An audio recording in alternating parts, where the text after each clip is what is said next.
hello, kumusta po? So, nung nalaman ko po sa neighbor friend namin na pwede palang lumipad from Sacramento to Manila, I had to try it the next time I flew, which was just very recent. Actually, kababalik ko lang po from the Philippines last week. So, this time I flew with United Airlines from Sacramento to San Francisco, then to Manila. Yun. Like any other things, may advantages and disadvantages. Ang advantages po is, unang-una, convenience.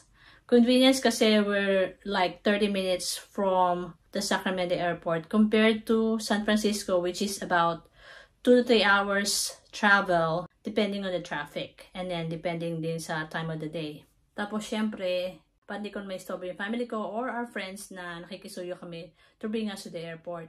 And then number 2, yung expenses. Because typically, when we travel from here from Sacramento area to San Francisco, we pay about $250 one way, either Uber o kaya yung kababayan natin na nagbibiyahe going there. So isang biyahe po is about $250. Siyempre magtitip ka pa, and then pabalik is the same thing.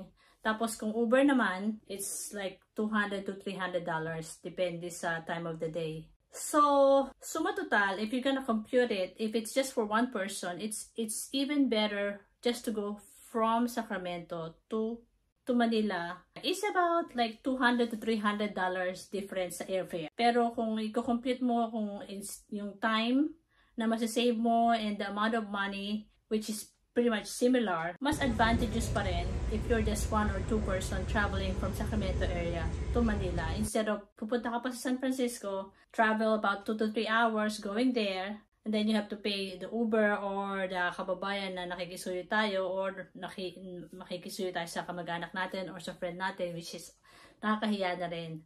So, anyways, yun po yung advantages and disadvantages.